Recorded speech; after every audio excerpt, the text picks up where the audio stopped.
The Black Hawk helicopter shuddered through the Afghan night sky, its rotors beating a rhythm that had become as familiar to Lieutenant Commander Jake "Reaper" Morrison as his own heartbeat. Inside the cramped cabin, 6 men sat in disciplined silence, their faces painted in shades of black and green, transforming them into shadows among shadows. The red interior lights cast an eerie glow across their features, making them look like warriors from some ancient hell. Morrison checked his HK-416 rifle for the third time in 10 minutes. Muscle memory. 20 years in the teams had taught him that the little rituals kept you alive. Check your weapon. Trust your training. Bring your brothers home. His father had whispered those same words to him the night before his first deployment, back when Morrison was a young, eager SEAL thinking he was invincible. 5 minutes, the crew chief's voice crackled through their headsets. Morrison glanced at his team. Petty Officer First Class Miguel Rodriguez, his spotter and best friend, sat across from him cleaning his scope one last time. Next to Rodriguez was Petty Officer Second Class David Chen, their communications specialist, fingers dancing nervously over his encrypted radio gear. Then there was Chief Petty Officer James "Doc" Williams, their corpsman, checking his medical supplies with the focused intensity of a man who knew he'd probably need them before sunrise. Petty Officer Martinez, their breacher, sat stone-faced, hands resting on the explosive charges strapped to his vest. And finally, the youngest of their team, Petty Officer Jackson, barely 23 years old but already a veteran of 17 combat missions. The mission brief had been straightforward. Extract a high-value intelligence asset from a Taliban compound in the Hindu Kush Mountains before dawn. The asset was a former Taliban commander who'd switched sides, providing the CIA with information about an imminent attack on a NATO base. Intelligence suggested the compound held maybe 10 to 15 fighters. Standard extraction. In and out in 20 minutes. But Morrison's gut was churning. He'd learned long ago to trust that feeling. It had saved his life in Ramadi, in Helmand Province, in a dozen nameless villages where death waited around every corner. "Boss, you good?" Rodriguez's voice cut through his thoughts. Morrison nodded, meeting his friend's eyes. Rodriguez had been with him for 8 years. They'd bled together, fought together, dragged each other out of hell more times than either could count. Rodriguez could read Morrison's moods better than his ex-wife ever could.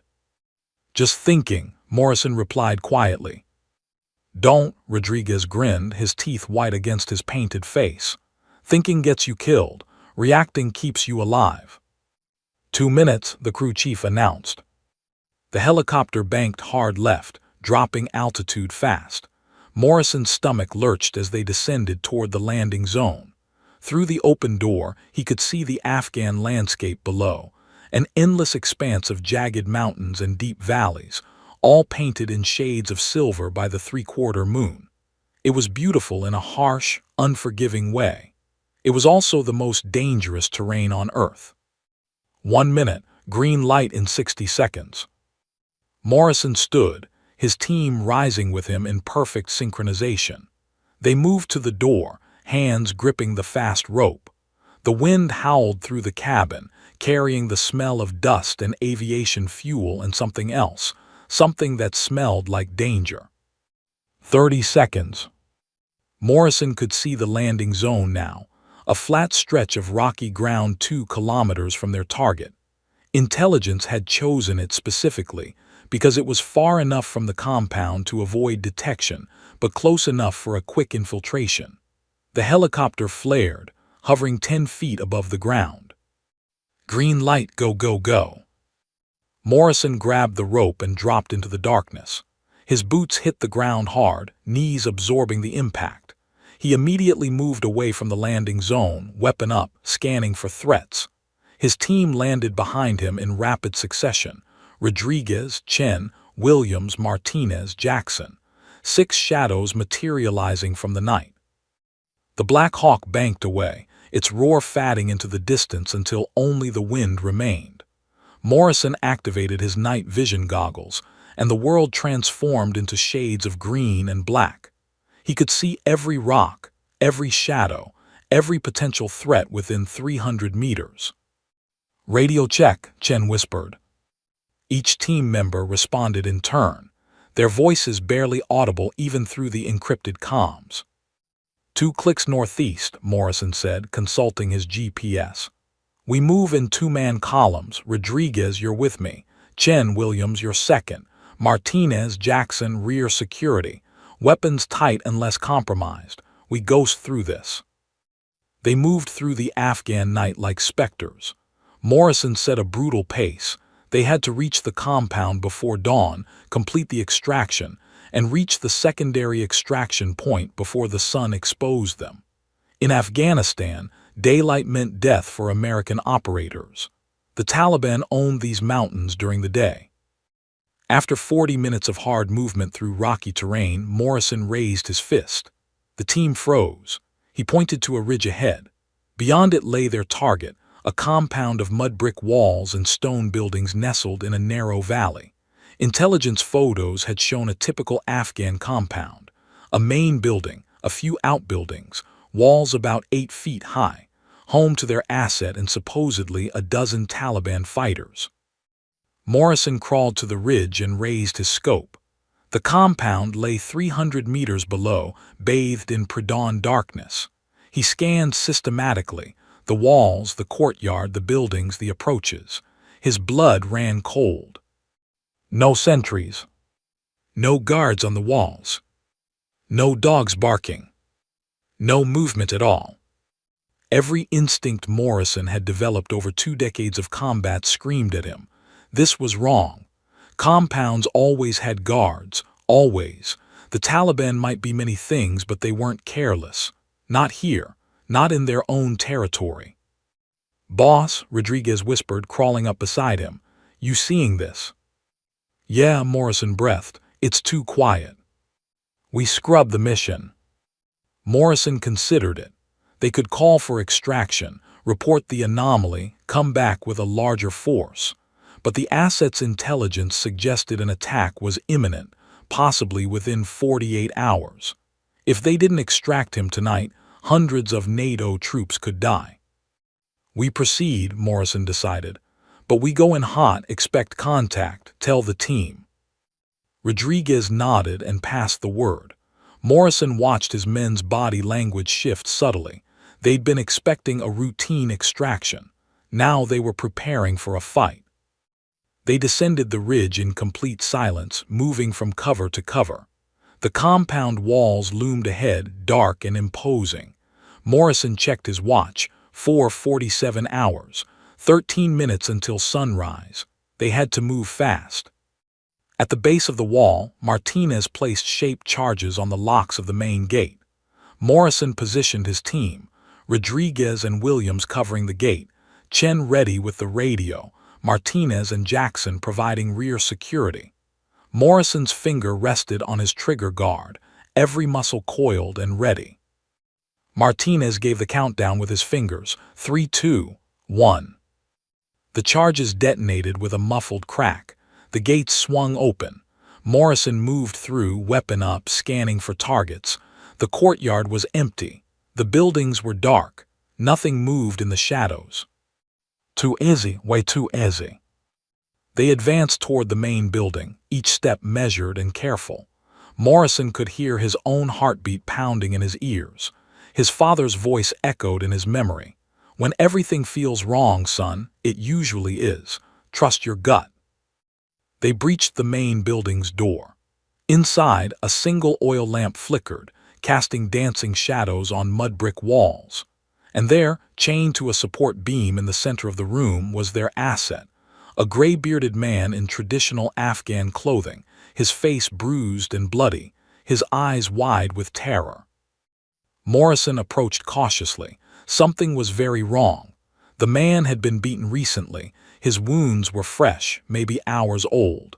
This wasn't how you treated a valuable prisoner you were trying to hide. This was how you prepared bait. "Trap," the man gasped in broken English, blood dripping from his mouth. "They knew you were coming, they." The world exploded into chaos. Automatic weapons fire erupted from every direction: the courtyard walls, the surrounding buildings, the rooftops. Bullets punched through the thin walls, sending mud and stone fragments flying. Morrison's training took over instantly. "Contact all sides," he screamed into his radio. "Fall back to the second building. Move, move, move." The trap had been sprung, and they were right in the center of it. The first burst of gunfire came from the north wall, tearing through the thin mud brick like paper. Morrison saw Martinez spin and drop, blood spraying from his shoulder. Training and instinct overrode conscious thought. Morrison grabbed the wounded SEAL with one hand while laying down suppressive fire with the other, his HK-416 barking in controlled 3-round bursts. "Second building, northeast corner, go, go, go," Morrison roared into his comm. Rodriguez was already moving, dragging the chained asset with him. Doc Williams grabbed Martinez, slinging him over his shoulder in a fireman's carry while returning fire with his sidearm. Chen transmitted their emergency signal as he ran, his fingers working the radio even as bullets whipped past his head. Jackson provided covering fire, his weapon sweeping the rooftops where muzzle flashes bloomed like deadly flowers in the pre-dawn darkness. Morrison counted the enemy positions as he moved: north wall, east wall, south rooftop, west courtyard. They were completely surrounded. This wasn't a hasty ambush. This was a carefully planned kill zone, and they'd walked right into it. "RPG!" Rodriguez screamed.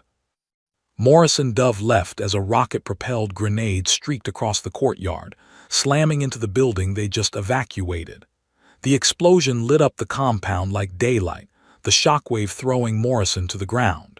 His ears rang, his vision swam, but he forced himself up and kept moving. Behind him, their primary exit route had been reduced to rubble and flames. The second building was a 2-story stone structure, more defensible than the mud brick they'd abandoned. Morrison's team crashed through the door, immediately taking up defensive positions. Rodriguez and Jackson secured the ground floor windows. Chen and Williams dragged Martinez to a corner, Doc already ripping open his medical kit. Morrison bounded up the stone stairs to the second floor, assessing their tactical situation. It was bad, very bad. Through the second-floor windows, Morrison could see them, at least 40 hostiles, maybe more, moving with military precision through the compound. Most were Taliban, but he spotted Chechen fighters too, recognizable by their tactical vests and professional movements. These weren't local insurgents. These were trained soldiers. "Chen, sitrep to TOC. Tell them we need QRF now," Morrison ordered, scanning the enemy positions through his scope. Another RPG slammed into the building's exterior wall. The ancient stone held, but Morrison knew they couldn't take many more hits. He moved to a window and engaged, dropping 2 Taliban fighters who were trying to flank their position. Rodriguez joined him on the second floor, his rifle cracking methodically as he picked off targets. "Boss, we got a problem," Rodriguez called out. "They're setting up PKM machine guns on 3 sides. Once those open up, we're done." Morrison saw it too. The Chechen fighters were establishing a crossfire that would turn their building into a coffin. He fired at the machine gun teams, but there were too many targets, too many angles. For every enemy he dropped, 2 more appeared. "Martinez is stable, but he's lost blood," Doc Williams called up the stairs. "I've got the bleeding controlled, but he needs a hospital." "Chen, where's our QRF?" Morrison demanded. Chen's face, visible in the green glow of his radio display, told Morrison everything before the words came out. "Boss, QRF is engaged with another enemy element 12 clicks south. They're taking heavy fire. ETA 40 minutes minimum." 40 minutes. Morrison's blood turned to ice. "What about air support, Apache, fast movers?" Chen shook his head. "Sandstorm rolling in from the west. Tower says all rotary and fixed-wing assets are grounded. Weather's getting worse." Morrison looked at his team. Rodriguez met his eyes with a grim nod. He'd heard everything. Jackson was still firing from the ground floor window, but his movements were slowing, conservation of ammunition kicking in. Doc Williams was bandaging a shrapnel wound on his own arm while keeping pressure on Martinez's shoulder. Chen's hands trembled slightly as he worked the radio, trying to find any asset that could reach them. They were alone. The machine guns opened up simultaneously, a wall of lead that hammered their position. Morrison ducked below the window as stone chips and dust filled the air. The ancient building shuddered under the onslaught. How long would the walls hold? How long before an RPG found the right angle and brought the whole structure down on their heads? "Ammunition check," Morrison ordered. The responses came back quickly, each number worse than the last. Rodriguez had 4 magazines left. Jackson had 3. Morrison himself had 5 plus his sidearm. At their current rate of fire, they had maybe 10 minutes of fighting before they'd be down to pistols and knives.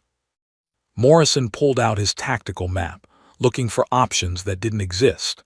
The compound was 2 kilometers from any cover. The surrounding hills were crawling with Taliban. Even if they could break through the encirclement, they'd be running through open ground with wounded, pursued by an enemy that knew the terrain intimately. They were going to die here. The thought came clearly, factually, without panic. Morrison had accepted the possibility of death the day he earned his trident. Every SEAL did. But accepting your own death and accepting your team's death were 2 very different things. These men were his responsibility. Rodriguez, who had 3 kids and a wife waiting in Virginia Beach. Doc Williams, who was supposed to retire in 6 months. Martinez, bleeding on the floor below, who just gotten engaged last month. Chen, whose parents had fled China to give their son a chance at the American dream. Jackson, who still called his mother every Sunday. Morrison made a decision. He switched to the emergency frequency, the one reserved for absolute last resort situations. His hand was steady on the radio despite the chaos around him, despite the knowledge of what this call meant. He pressed the transmit button and spoke quietly, clearly, into his microphone. Any station, this is Reaper 7-1. We are compromised. 6 souls, 2 wounded. Grid November Whiskey 478235. Enemy force estimated 40 to 50, including Chechen fighters. We are surrounded and taking heavy fire. Request immediate QRF. I say again, request immediate QRF. Send help. Static crackled in his earpiece. Then came the response that confirmed their death sentence. Reaper 7-1, this is TOC. We copy your situation. QRF is still engaged, ETA 35 to 40 minutes. Air support remains grounded due to weather. You are advised to hold your position and defend. No additional assets available at this time. TOC out. Morrison lowered the radio, his jaw clenched so tight his teeth ached. 35 to 40 minutes. They didn't have 35 minutes. They probably didn't have 15. Rodriguez had been listening on his own headset. He moved next to Morrison, shoulder to shoulder, and stared out at the enemy forces massing for another assault. "So," Rodriguez said quietly, "this is how it ends." "This is how it ends," Morrison confirmed. Below them, Chen had stopped trying to raise additional support. He was destroying their encrypted communications gear, smashing hard drives and burning codebooks. Standard protocol when capture was imminent. The enemy couldn't be allowed to access American intelligence networks, even if it meant accepting that no rescue was coming. Another RPG streaked across the compound, this one closer, the explosion showering them with debris. Morrison counted at least 6 RPG teams now, probably more. They were being systematic, professional, softening the target before the final assault. Jackson appeared at the top of the stairs, his young face streaked with dust and blood from a cut on his forehead. "Boss, they're massing on the east side. Maybe 20 fighters. I think they're preparing to rush us." Morrison nodded. "Fall back to second floor. We'll make our stand up here. Tighter defensive perimeter." As Jackson headed back down to retrieve Martinez and help Doc Williams carry him upstairs, Morrison took one last look at the Afghan mountains surrounding them. Dawn was breaking properly now, painting the peaks in shades of gold and red. It was beautiful. His father had always told him that Afghanistan was beautiful in the morning, right before it tried to kill you. Morrison chambered a fresh round, checked his remaining magazines one more time, and prepared to sell their lives as expensively as possible. If they were going to die, they'd take as many enemy fighters with them as they could. That was the SEAL way. That was the warrior's code. The machine gun fire intensified. The enemy was preparing for their final assault. Morrison and his team took up positions at the second-floor windows, weapons trained on the compound below. "Brothers," Morrison said quietly, his voice carrying to each man, "it's been an honor." "Hooyah," came the responses, fierce and proud even in the face of death. They waited for the end to come. And then, cutting through the chaos and the gunfire and the certainty of death, came a sound that would change everything. The sharp, precise crack of a rifle that didn't belong to any of them, followed by the sound of a Chechen commander's body hitting the ground 300 meters away. Morrison's finger froze on his trigger. That shot hadn't come from his team. The sound was wrong, sharper, more powerful, the distinctive crack of a long-range precision rifle. A .338 Lapua Magnum if he had to guess. And it had come from somewhere in the hills, outside the compound. Through his scope, Morrison saw the Chechen commander who'd been directing the assault from behind a stone wall. The man's head had simply disappeared. One moment he was gesturing to his fighters, organizing the final push. The next moment he was falling, his body crumpling like a puppet with cut strings. "Rodriguez, you see that?" Morrison hissed. "I saw it, wasn't one of ours." Rodriguez was already scanning the surrounding hills through his scope, trying to locate the shooter. "Boss, whoever that was, they're at least 800 meters out, maybe more." Another shot cracked across the valley. This time, a Taliban fighter manning one of the PKM machine guns on the north wall jerked backward, a red mist erupting from his chest. The machine gun fell silent. Then another shot. The second PKM gunner dropped. And another. An RPG team preparing to fire simply collapsed, both men falling simultaneously. Impossible unless there were two shooters, but the rifle reports were identical, coming from the same direction.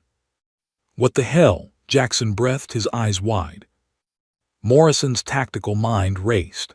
The shots were coming too fast for a single shooter to fire, acquire a new target, and fire again. The distances were too great. The angles were impossible. The targets were spread across the entire compound, requiring multiple firing positions. Yet every shot sounded the same, came from the same general direction, and hit with the same devastating precision. "Chen, are we getting any radio traffic?" Morrison demanded. "Any friendlies in the area we don't know about?" Chen frantically worked his equipment. "Negative, boss. No American or NATO assets within 10 clicks. No radio traffic except our own. Whoever this is, they're not on our net." Another shot. A Chechen fighter trying to organize a defensive position fell. Then another. Then another. The enemy fighters who moments ago had been preparing their final assault were now scrambling for cover, firing wildly into the hills, hitting nothing but rocks and sky. Morrison counted the shots in his head. 7, 8, 9, each one a kill, each one surgical, precise, perfect. He'd worked with the best snipers in the SEAL teams, had trained at the Navy Scout Sniper School, and he'd never seen shooting like this. This wasn't just skill. This was something beyond skill. This was art. "Boss, look at the pattern," Rodriguez said, his voice tight with awe.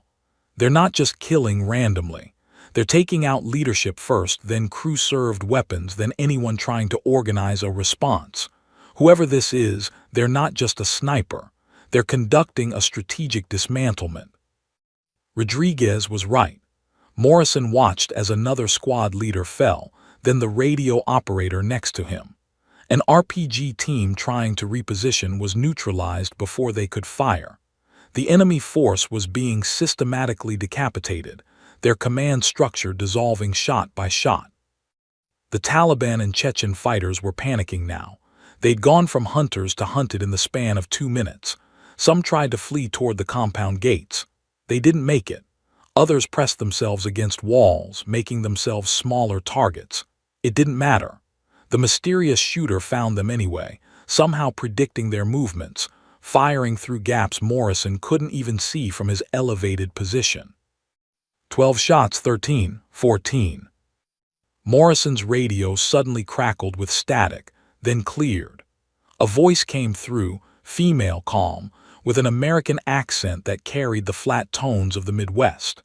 The voice was eerily serene, like someone commenting on the weather rather than conducting a symphony of death. Reaper 7-1, keep your heads down. You're going to want to watch this. Morrison's blood froze. Who is this? Identify yourself. No response. Just another rifle shot and another enemy fighter fell. How did she get on our frequency? Chen whispered, his face pale. This is encrypted. You need special equipment too. I don't care how, Morrison snapped. Chen, try to triangulate her position. Rodriguez, can you spot her? Rodriguez was already scanning, his eye pressed to his scope, sweeping the hills systematically. Negative. I'm looking at the ballistic trajectories and they're coming from everywhere. The angles don't make sense, boss. It's like she's in 3 places at once. 15 shots, 16. Doc Williams had stopped working on Martinez's wounds, both men staring out the windows in disbelief. Even Martinez, pale from blood loss, was transfixed by what they were witnessing. Jackson had lowered his rifle entirely, his mouth hanging open. This isn't possible, Jackson muttered. This isn't. People can't shoot like this. But someone was. Morrison watched through his scope as the mystery shooter continued her lethal work. A Chechen fighter tried to use a wounded Taliban as a human shield.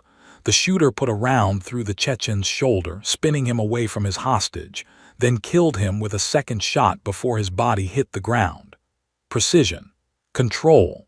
Mercy for the innocent, none for the guilty. 17, 18. The enemy force was breaking. Morrison could see it happening in real time. The professional Chechens were trying to organize a fighting retreat, but the Taliban fighters were simply running, abandoning their weapons, fleeing toward any cover they could find. It didn't matter. The shooter hunted them all with the same cold efficiency. Morrison keyed his radio again. Unknown shooter, identify yourself. Who are you? Static hissed. Then that calm voice again. Someone who monitors emergency frequencies. Someone who doesn't like seeing seals die on her mountain. Her mountain, Morrison filed that away. What's your position? We can coordinate. No need for coordination, Commander Morrison. Just stay inside and let me work. This won't take long.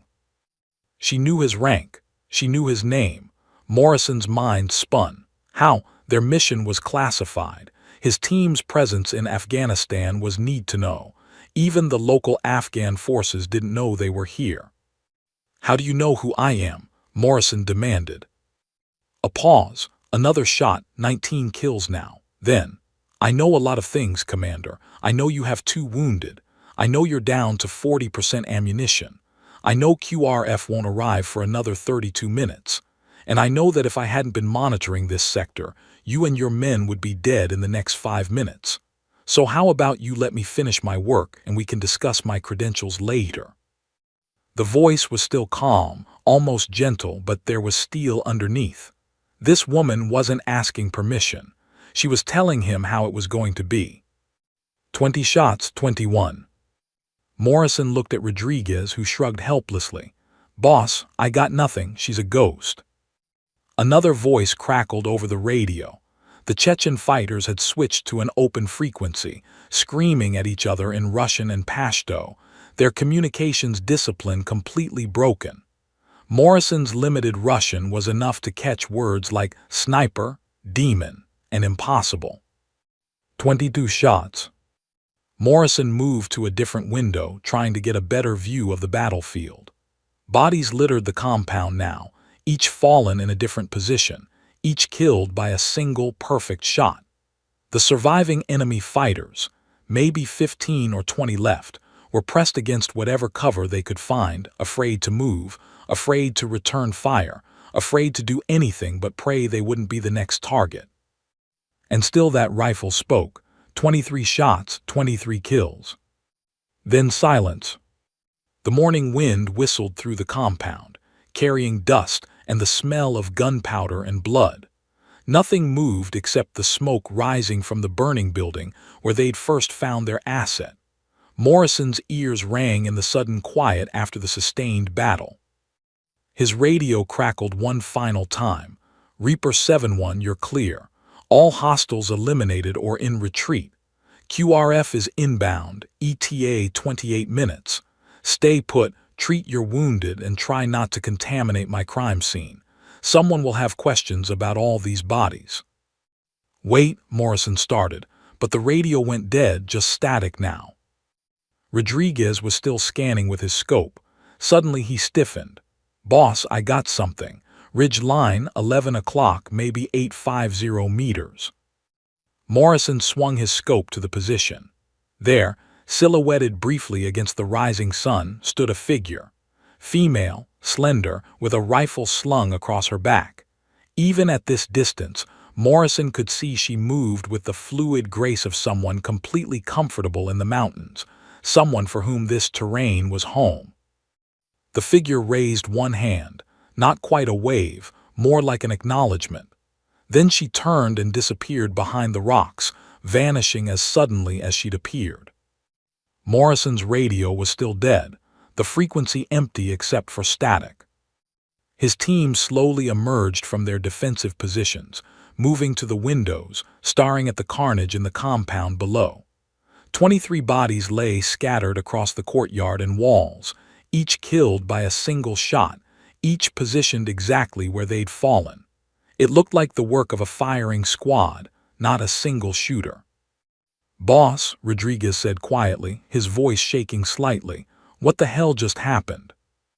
Morrison lowered his rifle, his hands trembling with adrenaline dump now that the immediate danger had passed.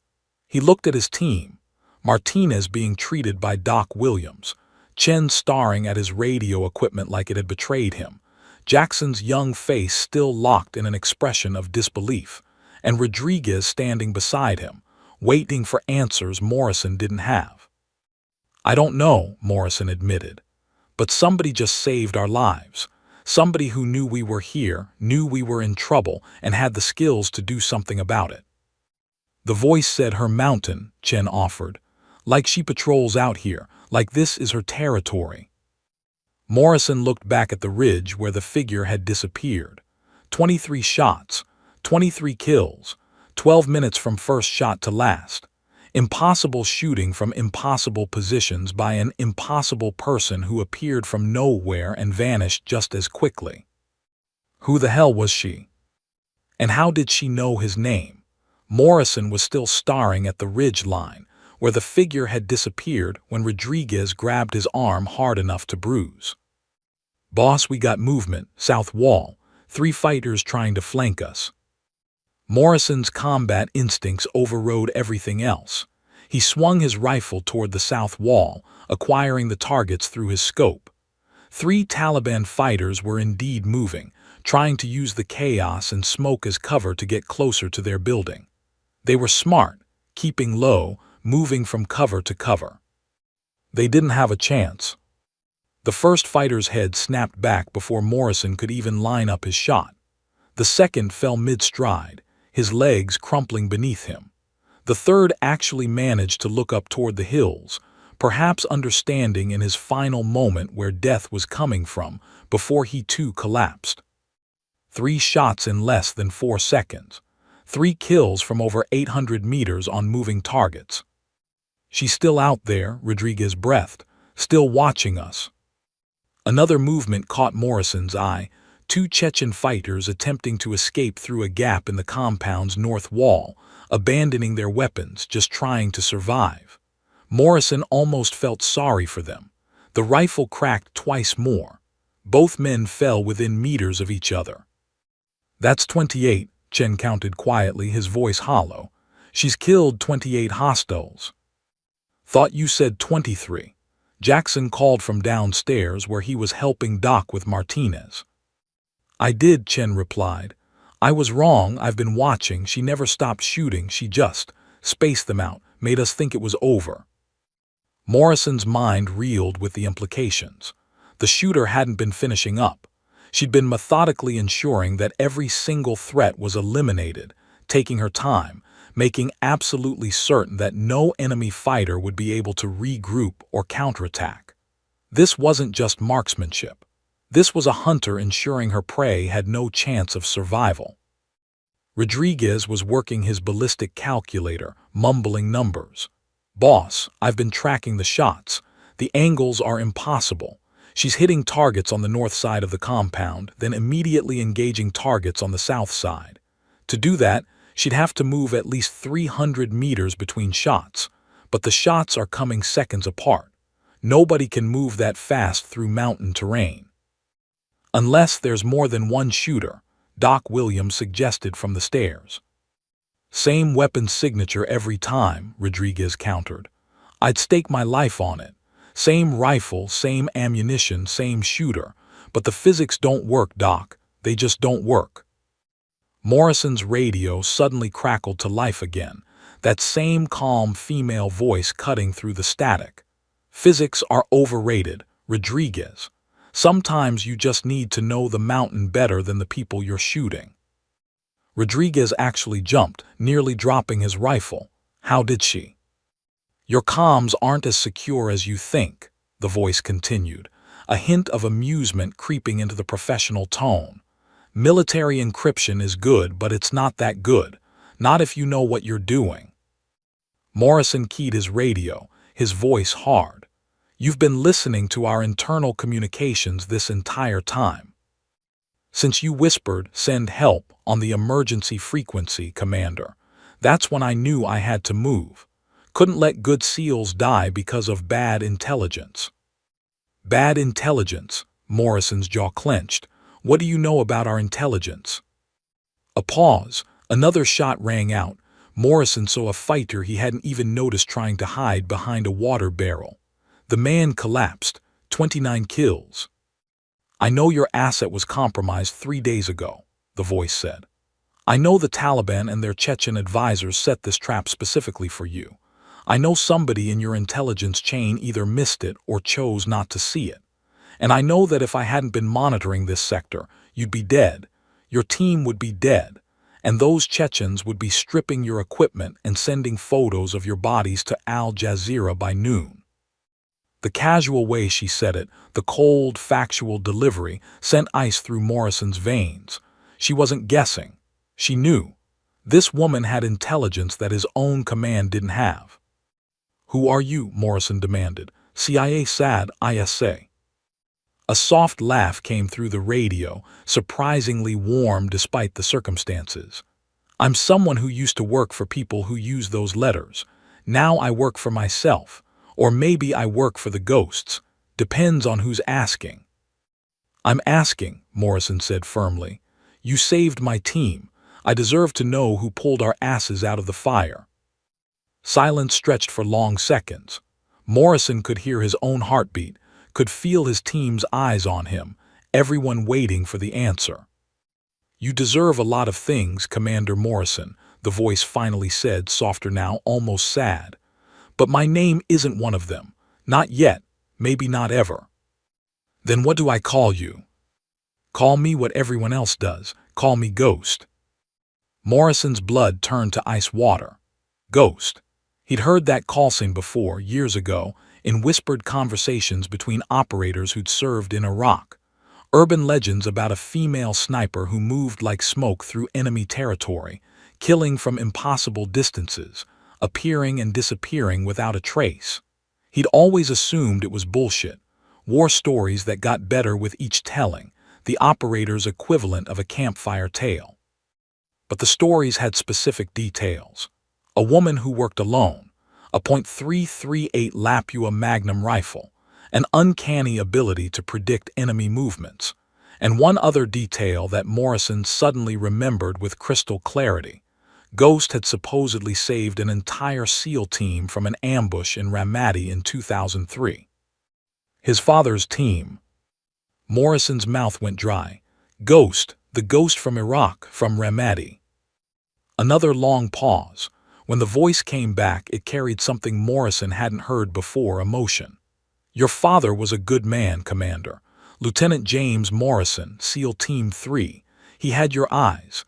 Same way of standing, too, like you're always ready for the next fight. Morrison's legs nearly gave out. Rodriguez caught his arm, steadying him, concern written across his face. Morrison waved him off, forcing himself to focus despite the shock rolling through his system.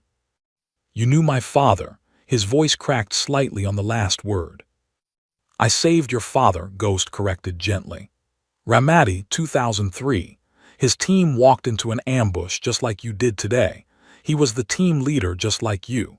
He made the same call you made, whispered send help on the emergency frequency, knowing help wouldn't come in time.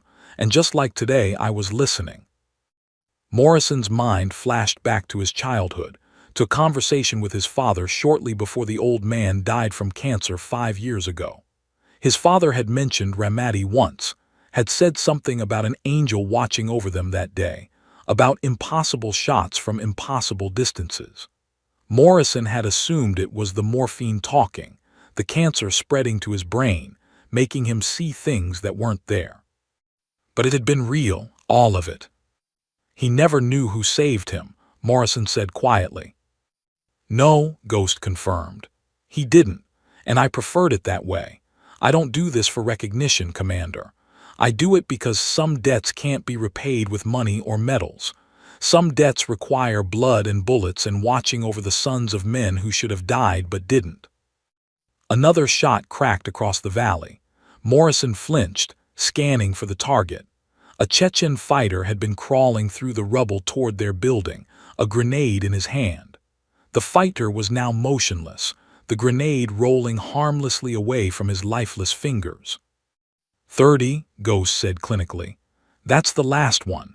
The others have fled far enough that they're no longer a threat to you. Morrison found his voice, though it took effort.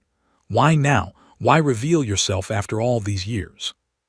Because when I heard your voice on that emergency frequency, I heard your father, Ghost said simply. Same tone, same resignation, same acceptance of death, and I realized that I couldn't let history repeat itself. I couldn't let James Morrison's son die in the same kind of ambush that almost killed James Morrison. Some cycles need to be broken. Rodriguez was watching Morrison with concern, but he stayed quiet, letting his commander process what was clearly a deeply personal revelation. Where are you now? Morrison asked, scanning the hills with his scope. Close enough to keep you safe, far enough that you'll never find me. That's how this works, Commander. I'm the guardian you never see, the angel in the shadows, the ghost on the mountain. Your QRF will be here in 23 minutes. Stay inside, treat your wounded, and prepare for extraction. My work here is done. Wait, Morrison started, but he could sense the conversation ending, could feel Ghost preparing to disappear back into whatever shadows had spawned her. Commander, Ghost's voice cut through his protest, firm but not unkind. Your father spent 2 years trying to find me after Ramadi. He never succeeded. You won't either. But know this, I monitor these mountains. I watch over American operators when I can, and if you ever find yourself whispering send help into a radio again, I'll be listening. That's the promise I made to your father's memory, and that's the promise I'm making to you now. I need to thank you, Morrison said desperately. I need to. You need to survive, Ghost interrupted. You need to bring your men home. You need to make sure Martinez gets to that hospital, make sure Chen's hands stop shaking, make sure Rodriguez doesn't have nightmares about today. That's how you thank me, Commander. You honor the gift of life by living it well. The radio crackled with static, then went silent. Morrison tried several more times to raise her, cycling through frequencies, but Ghost was gone. vanished as completely as if she'd never existed. Except for the 30 bodies scattered across the compound. Except for the 6 living SEALs who should have been dead. Except for the impossible memory of shooting that defied every law of physics and probability. Rodriguez finally spoke, his voice quiet. "Your father." Morrison nodded slowly, still staring at the hills where Ghost had disappeared. She saved his life in Iraq 23 years ago, and now she saved mine. That's, Rodriguez struggled for words, that's some serious guardian angel shit, boss. Despite everything, the exhaustion, the fear, the adrenaline crash beginning to set in, Morrison found himself smiling. Yeah, it is. In the distance, he could hear helicopters approaching. The QRF, arriving exactly when Ghost said they would. Morrison took one last look at the ridge line, hopping for a glimpse of the woman who'd saved them. The mountains stared back, silent and empty, keeping their secrets. For 12 minutes, Morrison and his team witnessed something that would haunt their dreams and define their careers forever. They stopped fighting. They stopped moving. They simply watched as Ghost conducted a masterpiece of violence that turned modern warfare into an art form. Morrison checked his watch when the systematic killing began. 5:12 hours. He would never forget that time. "She's moving," Rodriguez whispered, his eye pressed to his scope. "Southwest ridge to northeast outcropping, but that's 1,000-meter movement through alpine terrain. Nobody covers that distance in under 5 minutes. Yet somehow Ghost did. The next target was an RPG team repositioning on the compound's west wall, trying to get an angle on the SEALs building. The team leader was shouting orders, pointing, organizing his men with professional efficiency. Ghost's bullet took him through the throat. The second man reached for the RPG launcher. Another shot. He fell backward, the launcher clattering uselessly to the ground. The third man simply ran. He made it 7 steps before Ghost dropped him mid-stride. "She's not just killing them," Doc Williams observed, his medical training making him analyze the wounds even from this distance. "She's choosing exactly where to hit them. That's deliberate shot placement. She's deciding who dies fast and who dies slow." Morrison understood what Doc meant. The team leader had died instantly, a mercy kill for a competent enemy. The man who'd reached for the RPG had been shot through the chest, dropping him but giving him 30 seconds to drown in his own blood. And the runner had been shot through the spine, paralyzing him, leaving him alive to scream warnings that only increased the enemy's panic. Psychological warfare through precision marksmanship. 12 o'clock West Tower, Chen called out. Chechen sniper setting up a position. Morrison swung his scope to the location. A Chechen sharpshooter was indeed establishing a counter-sniper position in a partially collapsed tower, trying to locate Ghost's firing position. The man was good. He'd chosen an excellent hide, had strong cover, and was scanning methodically with a professional's patience. Ghost shot him through the 6-inch gap between 2 concrete blocks. The bullet somehow found that impossible angle, threading through the narrow opening and hitting the Chechen in the head. His spotter stared in disbelief at the body for 2 full seconds before Ghost's second shot killed him too. "How?" Jackson breathed from downstairs. "How is that even possible?" Nobody had an answer. The next 5 kills happened so fast that Morrison almost missed them. A squad of Taliban fighters tried to retreat through the compound's south gate, 5 men running in a tight formation. Ghost took them down like dominoes. First shot, last man. Second shot, fourth man. Third shot, middle man. Fourth shot, second man. Fifth shot, first man. Each bullet precisely timed so that the men behind didn't see their leaders fall until they themselves were already dead. "She's predicting their movements," Rodriguez said, all coloring his voice. "She's shooting where they're going to be, not where they are. That's Olympic-level target anticipation combined with SEAL-level tactical awareness combined with something I don't even have words for." Morrison watched a Chechen commander try to organize a defensive perimeter, shouting orders, physically positioning his men. Ghost let him work for almost 30 seconds, let him think he was establishing control. Then she systematically killed every man he'd positioned, one after another, in the exact order they'd been placed. The commander stood alone in the center of his dead squad, realizing too late that Ghost had used him to identify all the targets.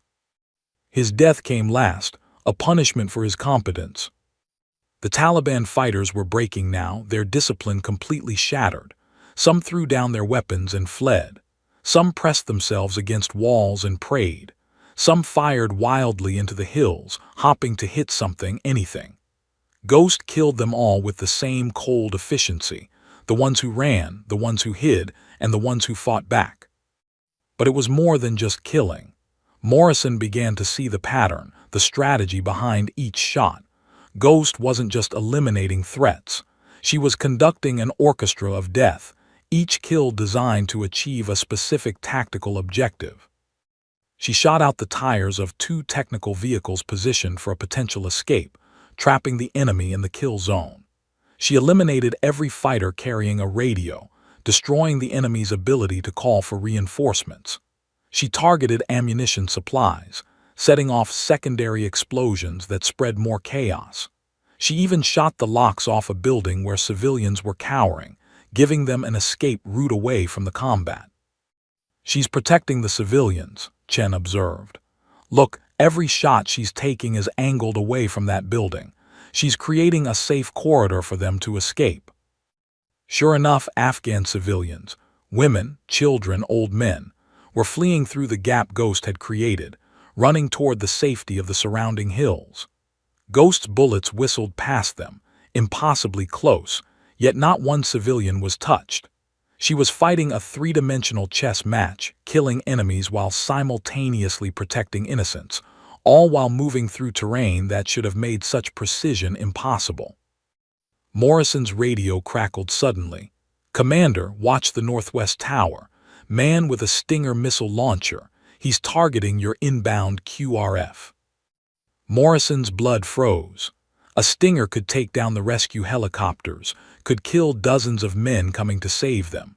He swung his rifle toward the tower, but it was too far, the angle was wrong, he couldn't.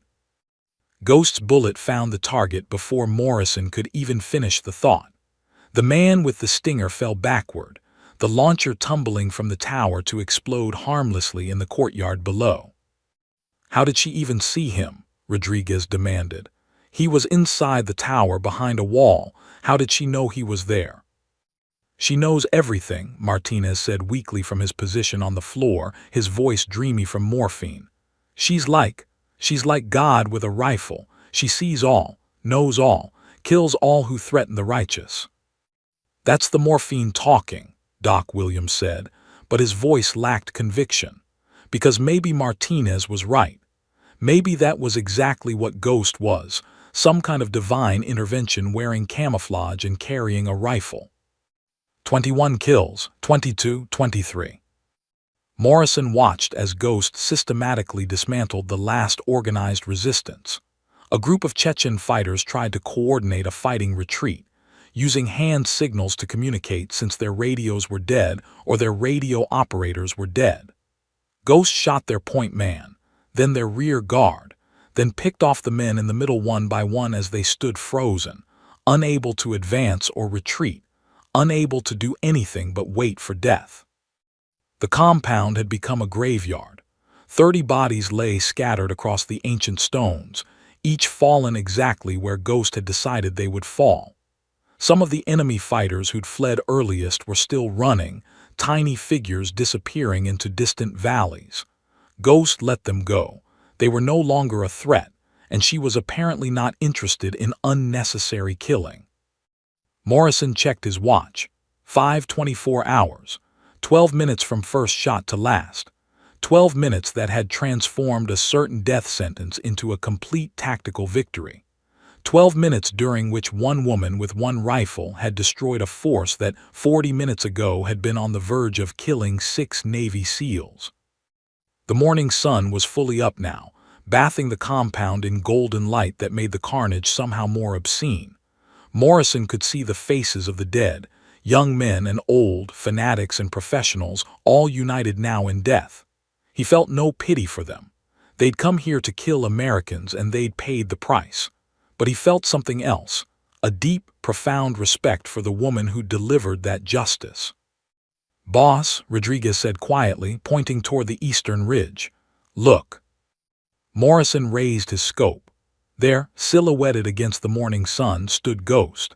She was too far away for him to make out details, but he could see the rifle across her back, could see her standing tall and unafraid on the exposed ridge. She stood there for 5 full seconds, an eternity in sniper terms, a lifetime of vulnerability, a deliberate choice to be seen. Then she raised her hand, not in a wave or a salute but in something else, a gesture of acknowledgement, of completion, of farewell.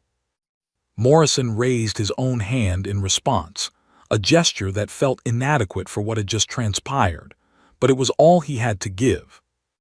Ghost turned and walked away, moving with fluid grace across terrain that would have broken most soldiers. Within seconds, she disappeared behind the rocks, vanishing into her mountain like she'd never existed at all. The radio in Morrison's hand was silent now. The valley was silent. Even the wind seemed to have stopped, as if the mountain itself was holding its breath in respect for what it had witnessed. "Reaper 7-1, this is Rescue 1-1. A new voice crackled over the radio, the QRF finally arriving. "We have you visual. What's your status?" Morrison keyed his mic, his voice steady despite the exhaustion and awe coursing through him. "Rescue 1-1, we are secure. 2 wounded, both stable. Compound is clear. All hostiles neutralized." "Copy that, Reaper. Who neutralized them? We're showing friendly forces in the hills."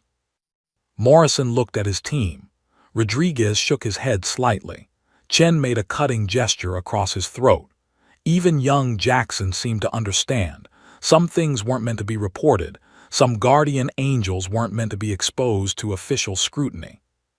"Hostiles eliminated by Reaper 7-1, Morrison lied smoothly. "We held them off until you arrived." A pause on the other end, skeptical but not questioning. "Copy that. Landing in 2 minutes." Morrison lowered the radio and looked at his team. "What happened here today?" "Never happened," Rodriguez finished. "We held off an ambush until QRF arrived. That's the official story." The others nodded in agreement. Ghost had saved their lives while operating in a legally gray area at best. The least they could do was protect her secret. As helicopter rotors thundered overhead, Morrison took one last look at the eastern ridge where Ghost had disappeared. Somewhere out there, a legend walked alone through the mountains, watching over men who would never know her name. And Morrison was fine with that. Some debts were meant to be carried in silence. The QRF helicopters landed in a storm of dust and rotor wash, disgorging 30 heavily armed Marines who immediately established a defensive perimeter. A Navy corpsman rushed to Martinez, taking over from Doc Williams with practiced efficiency. Morrison watched the organized chaos of evacuation procedures, but his mind was elsewhere, fixed on the eastern ridge where Ghost had vanished. "Sir, we need to debrief," a Marine captain said, approaching Morrison with a tactical tablet. "I'm Captain Hendricks, Reaction Force Commander. Can you walk me through what happened here?" Morrison gave him the rehearsed story: ambush, defensive position, sustained firefight, enemy casualties inflicted by his team. Hendricks listened, his expression growing more skeptical with each sentence. When Morrison finished, the captain looked around the compound at the 30 bodies, then back at Morrison.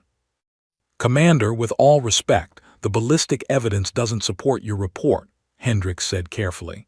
"These kills, they're all long-range precision shots. Single bullets, extreme distances, angles that suggest elevated firing positions outside the compound. Your team was inside this building the entire engagement, correct?" Morrison's jaw tightened. "That's correct." "Then who made these shots?" Hendricks gestured at the carnage. "Commander, I've been doing this for 15 years. This isn't the result of a close-quarters firefight. This is the work of a designated marksman or sniper team. A very, very good one." Before Morrison could respond, Rodriguez stepped forward. "Captain, does it matter? The enemy's dead. We're alive. Mission accomplished." Hendricks studied Rodriguez for a long moment, then looked back at Morrison. Understanding flickered across his face, understanding that there was a story here that couldn't be told, for reasons that probably made sense to someone above his pay grade. "Right," Hendricks said slowly. "Mission accomplished. I'll note in my report that hostile casualties were the result of effective defensive tactics by SEAL Team 7. The pause before effective defensive tactics spoke volumes. "Appreciate it, Captain," Morrison said. As the Marines secured the compound and prepared casualties for evacuation, Morrison walked into the courtyard alone. He needed to see it up close, needed to understand what Ghost had accomplished. The morning sun cast long shadows across the ancient stones, and Morrison moved among the dead like a ghost himself. The precision was even more evident at ground level. Every body showed a single gunshot wound, head, chest, or throat. No wasted ammunition, no follow-up shots needed. Ghost had fired 30 rounds and achieved 30 kills. That was a 100% hit rate at extreme distances against moving targets in complex terrain. It was the kind of performance that shouldn't exist outside of video games and Hollywood movies. Morrison knelt beside one of the Chechen fighters, examining the wound. Entry wound in the chest, slightly left of center. He carefully rolled the body, no exit wound. The bullet had stayed inside, expending all its energy into the target. That level of ballistic calculation required not just skill, but an almost supernatural understanding of physics, wind, distance, and terminal ballistics. He stood and walked to the position where the Chechen commander had fallen, the first kill, the shot that had announced Ghost's presence. Morrison pulled out his range finder and aimed it at the eastern ridge where he'd last seen Ghost. 863 meters, nearly 900 meters, and Ghost had made a headshot on a target who'd been partially concealed behind a stone wall. Morrison's father had told him once, in a rare moment of opening up about his combat experiences, that the difference between a good sniper and a great one wasn't marksmanship, it was patience and understanding. "A good sniper makes the shot," his father had said. "A great sniper makes the impossible shot look easy." Ghost had made 30 impossible shots look effortless. Morrison's radio suddenly crackled, not the standard military frequency, but the emergency channel Ghost had used before. His hand went to the device automatically. "You're trying to understand it," Ghost's voice said, that same calm tone that somehow made impossible things sound reasonable. "Trying to figure out how I did it. You won't, Commander. Not because you're not smart enough, but because you're thinking like a military sniper. I don't think like that anymore." Morrison keyed his mic, keeping his voice low so the Marines wouldn't overhear. "Then how do you think?" "Like the mountain," Ghost replied. "The mountain doesn't care about wind tables or ballistic coefficients. The mountain knows where every rock is, every shadow, every line of sight. The mountain has been here for millions of years, watching men kill each other in its valleys. I just learned to see what the mountain sees." "That's not an answer," Morrison said. "That's poetry." A soft laugh. "Maybe. Or maybe poetry is the only way to explain something that doesn't fit into your military manuals. Tell me, Commander, when you looked at the eastern ridge earlier, did you see firing positions? Or did you see rocks and shadows?" Morrison thought about it. "Rocks and shadows." "Exactly. You see terrain. I see opportunity. Every rock is cover and concealment. Every shadow is a firing lane. Every rise and fall in the ground is a chance to change angles. I don't move from position A to position B like your training taught you. I flow through the terrain like water, taking the shape of whatever space I occupy." Morrison looked around the compound again, seeing it through new eyes. If Ghost had been moving constantly, flowing through the mountains like she described, then the impossible angles suddenly made sense. She hadn't been in 3 places at once. She'd been everywhere at once, Moving so fast and so smoothly through terrain, she knew intimately that she could engage targets from any direction at any time. Your father understood, Ghost continued, her voice carrying a note of sadness. When I saved him in Ramadi, he spent 2 years trying to find me afterward. He finally stopped looking when he realized I didn't want to be found. But he left me something, a letter, delivered through intermediaries, thanking me for his life. He said in that letter that he had a son, and that his greatest hope was that his son would never need the kind of help he'd needed. Morrison's throat tightened, but I did need it. Yes, and that's why I'm here. Your father's letter said that if his son ever whispered, "Send help," into a radio, and if I was listening, he hoped I would answer that call the way I'd answered his. He said his debt to me could only be repaid by protecting his family. So I've spent 23 years monitoring these mountains, listening to frequencies that most people don't know exist, waiting for Morrison to call for help. You've been out here for 23 years, Morrison's mind reeled, waiting for me. Not just for you, Ghost corrected. I protect others too. But yes, I've been listening for your voice specifically. When I heard you on that emergency frequency this morning, heard you whisper those same words your father whispered in 2003, I knew. I knew that fate had come full circle, that I had one chance to honor my promise to a dead man. Morrison's eyes burned. He blinked hard, refusing to let tears fall where his men or the Marines could see. He died 5 years ago, cancer. I know. I was at his funeral. Ghost's voice was gentle now. Back row, dark suit, sunglasses. I stayed for 10 minutes, then left. I'm sorry I couldn't introduce myself then, but anonymity is how I stay alive, how I stay useful. Morrison remembered the funeral, the packed church, the honor guard, the flag-draped coffin. He'd been so focused on his own grief that he hadn't paid attention to the crowd. But now, straining his memory, he could almost see her, a woman in the back, alone, watching from the shadows. Why reveal yourself now? Morrison asked. Why tell me any of this? Long pause. When Ghost spoke again, her voice carried a weight Morrison hadn't heard before, vulnerability mixed with determination. Because you deserve to know, because your father would want you to know, and because, she hesitated, because I'm getting older, Commander. I'm not as fast as I was in Ramadi, not as sharp. The mountains are harder to navigate. The shots are harder to make. And I realize that the debt I owe your father can't be repaid just by watching over you. It needs to be passed forward. What does that mean? Morrison asked. It means that someday, someone will whisper, "Send help," into a radio, and I won't be there to answer. And when that day comes, I hope someone like you, someone who understands what I did here today, someone who knows that some debts transcend duty and regulations, will be listening, will be ready to be the ghost someone else needs. Morrison looked back at the eastern ridge. I don't have your skills. You have different skills, better leadership, stronger loyalty. You bring teams home, Commander. That's its own kind of magic. The world needs both kinds of warriors, the ones who lead from the front and the ones who protect from the shadows. Your father was the first kind. I'm the second kind. Maybe you're both. Before Morrison could respond, Captain Hendricks called out, "Commander Morrison, we need to get your wounded on the birds." "I have to go," Morrison said into the radio.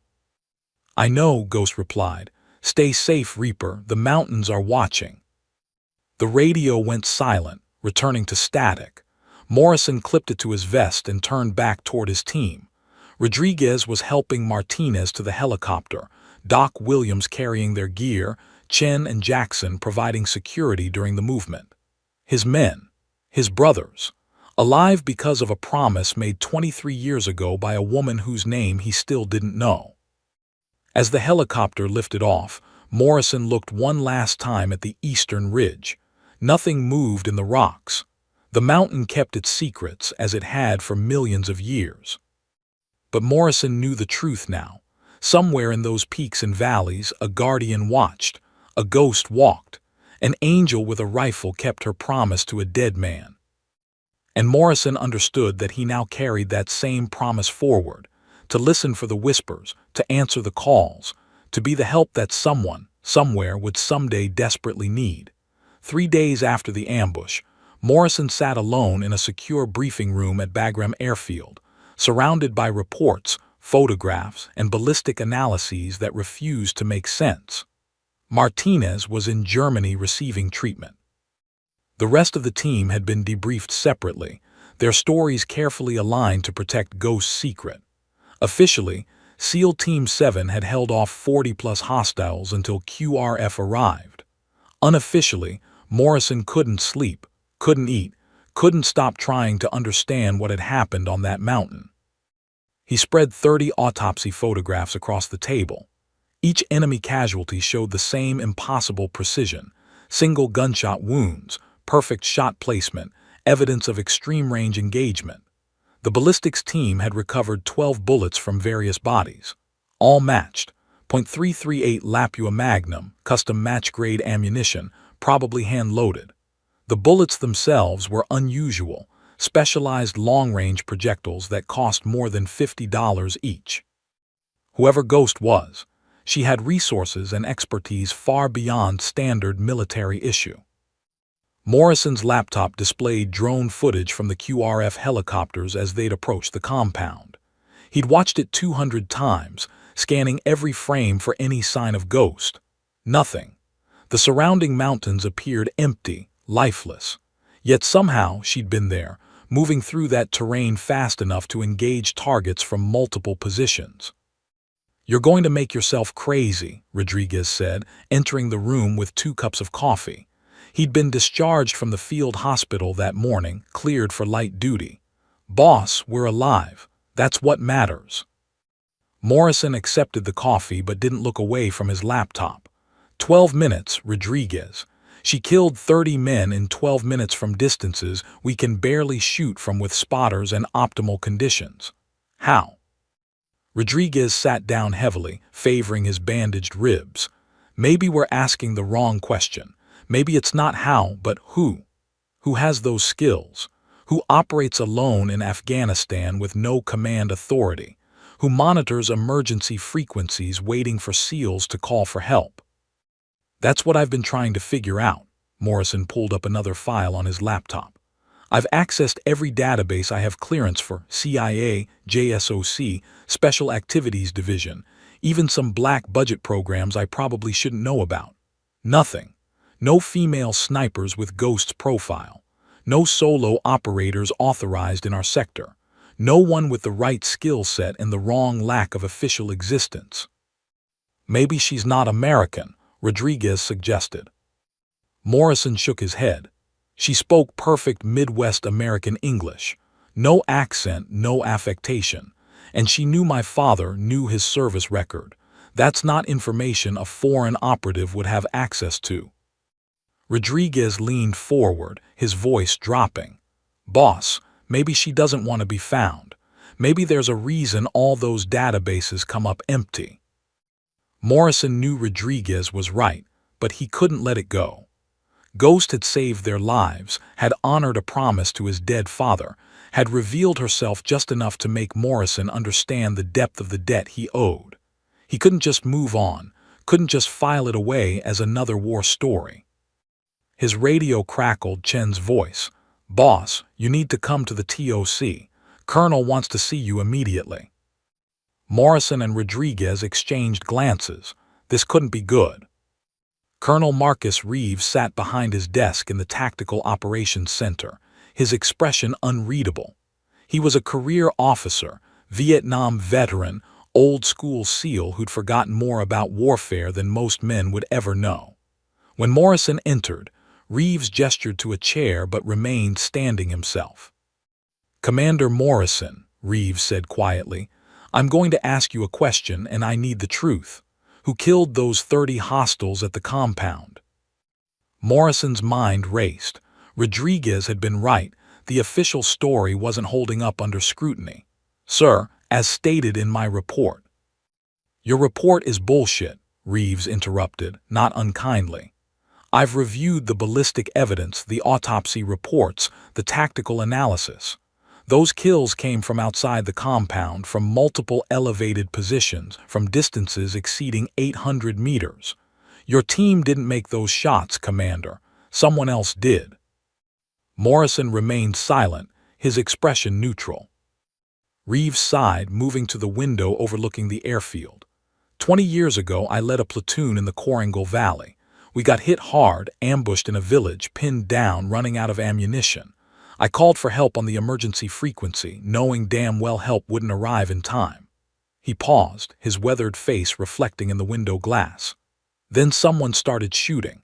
A sniper we couldn't see, engaging from impossible positions, killing with impossible precision. Saved 17 Marines that day. When we tried to find our guardian angel afterward, there was nothing. No footprints, no brass casings, no evidence anyone had been there at all. Morrison's pulse quickened. Sir. Reeves turned back to face him. The men who served that day gave that sniper a name, called her Ghost. Said she appeared from nowhere, disappeared into nowhere, left nothing but dead enemies and live Americans. Over the next 20 years, I heard that name whispered maybe a dozen times, always in secure facilities, always by operators who'd seen something they couldn't explain, always with the same details. Lone female sniper, .338 Lapua, impossible shots, no official existence. You think she saved us? Morrison asked carefully. I think someone saved you, Reeves said. Someone who's been saving American operators for over 2 decades. Someone who doesn't want credit, doesn't want recognition, doesn't want to be found.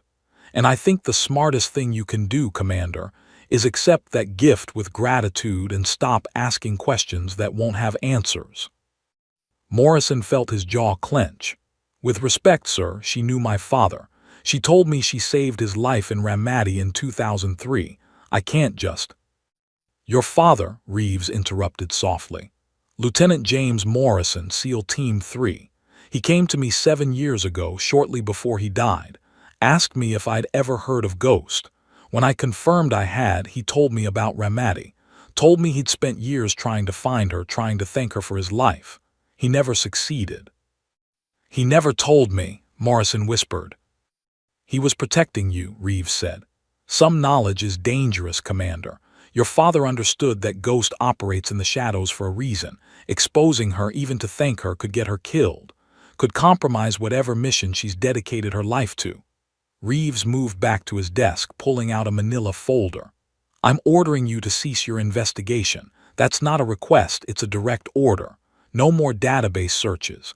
No more analysis of the compound. No more questions. Except that you survived because someone very skilled decided you deserved to survive and move on. Morrison wanted to argue, wanted to push back, but he recognized the finality in Reeves' voice. This conversation was over. As Morrison stood to leave, Reeves spoke again. Commander, off the record, your father left something with me before he died. Said if his son ever encountered Ghost, if you ever needed to understand, I should give you this. He slid the folder across the desk. Morrison opened it. Inside was a single photograph, a SEAL team in Iraq, 2003. His father stood in the center, young and strong, surrounded by his brothers. In the background, partially out of focus, stood a woman in civilian clothes. Intelligence officer, probably, given her position and the tactical laptop visible in her hands. Her face was turned slightly away from the camera, making identification difficult. But Morrison could see enough. Dark hair, athletic build, intense eyes that seemed to look right through the photographer. At the bottom of the photo, someone had written in red ink, REDACTD, classified personnel. That photo is from your father's last deployment, Reeves said. Everyone in it has been identified except that woman. Every database lists her as REDACTD. Every service record, every personnel file, every piece of documentation about that deployment, she's been erased. Professionally, completely, as if she never existed. Morrison stared at the photo, his hands trembling. Who was she? I don't know, Reeves admitted. But I know your father believes she was the woman who saved him in Ramadi. And I know that whatever she became after that photo was taken, she's someone powerful people want forgot. He paused, meeting Morrison's eyes.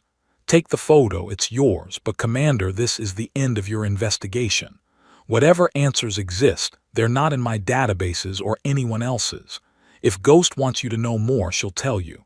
Otherwise, let her keep her secrets." Morrison carefully placed the photograph back in the folder and tucked it under his arm. "Understood, sir." As he left the TOC, Morrison knew Reeves was right.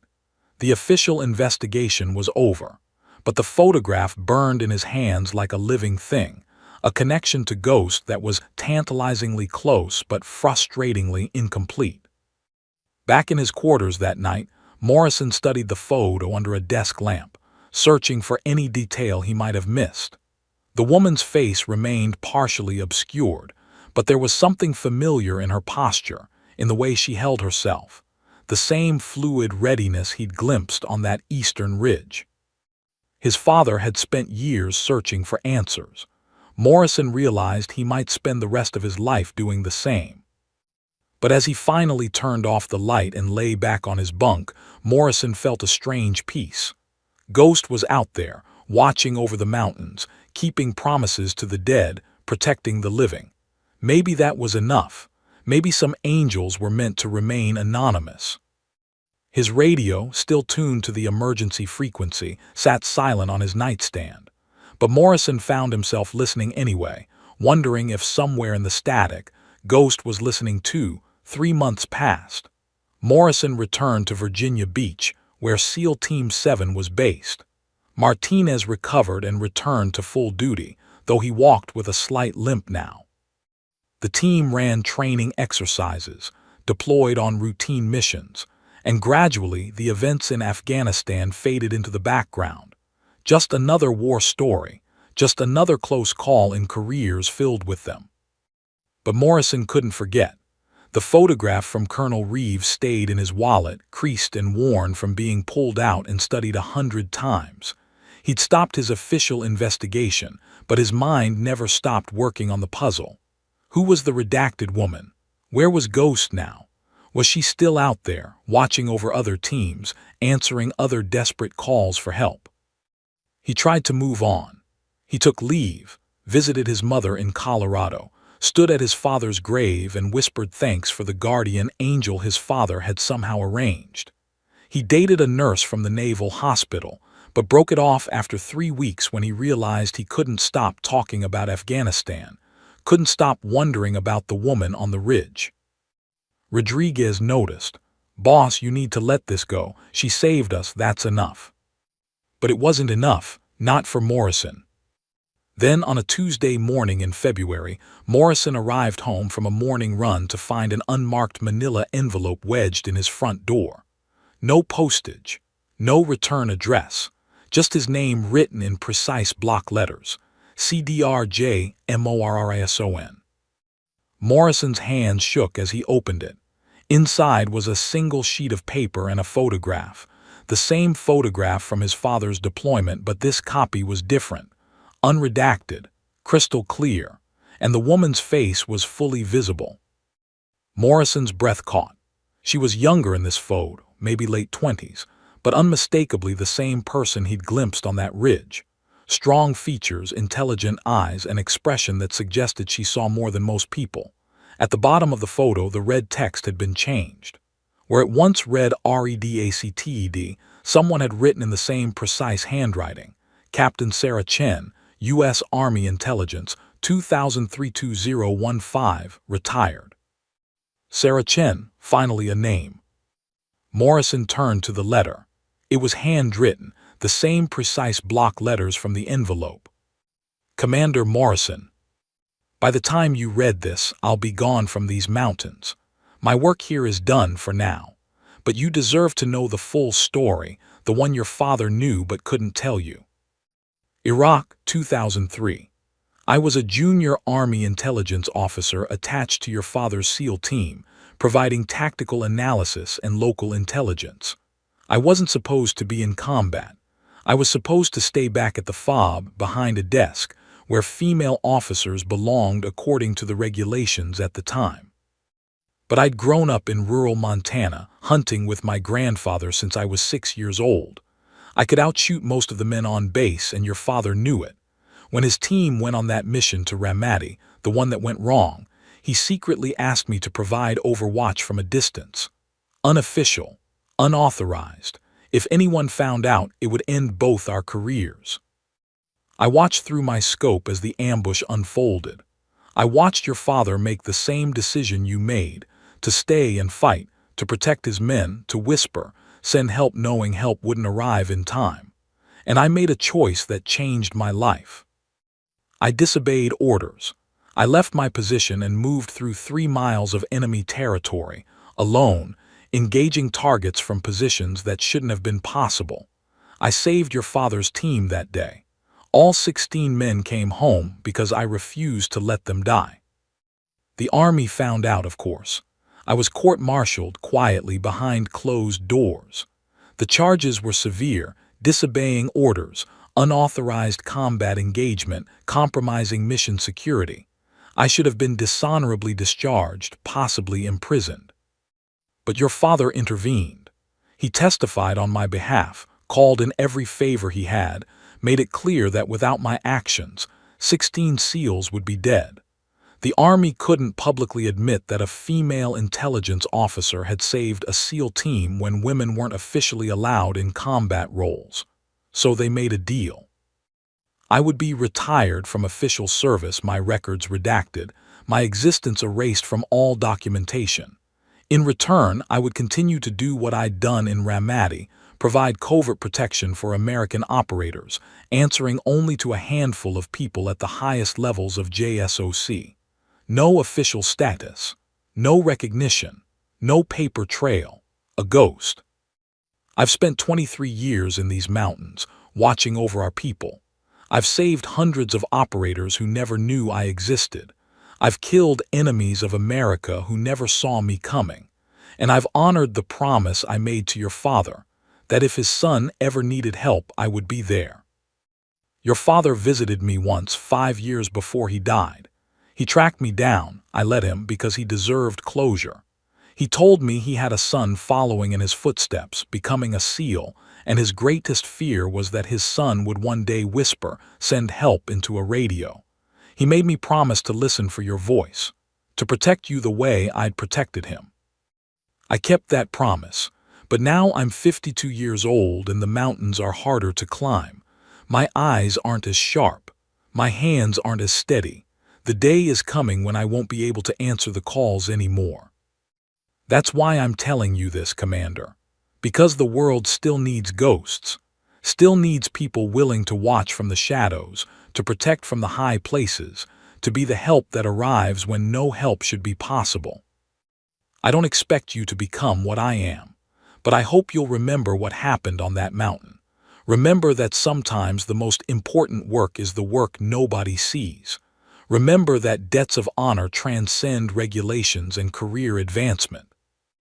And maybe someday, when you hear someone whisper, send help, you'll find a way to answer, even if it's not the way you were trained, even if it breaks the rules, even if nobody will ever know what you did.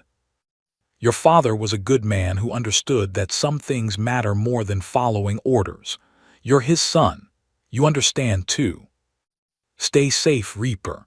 The mountains will always remember what happened there, and somewhere, someone will always be watching. Ghost Sarah Chen.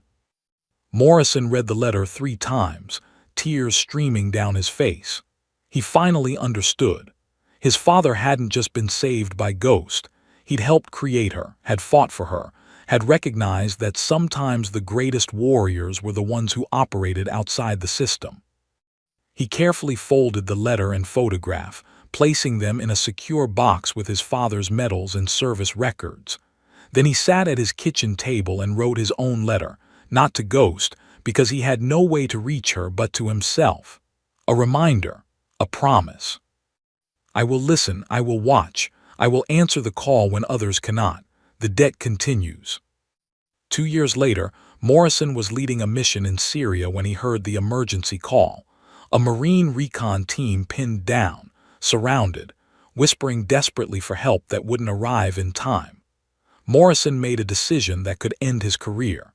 He diverted his team, broke operational protocol, and arrived just in time to save 11 Marines who should have died. The official reprimand came down hard, but in the secure debriefing afterward, Colonel Reeves looked at Morrison and simply nodded. Understanding passed between them, an acknowledgement of the legacy they both carried. And far away, in mountains Morrison would never visit, Sarah Chen sat on a ridge watching the sunset over peaks she'd protected for nearly a quarter-century. Her rifle rested across her lap, her hair now streaked with gray, her hands marked with the scars of a lifetime of silent warfare.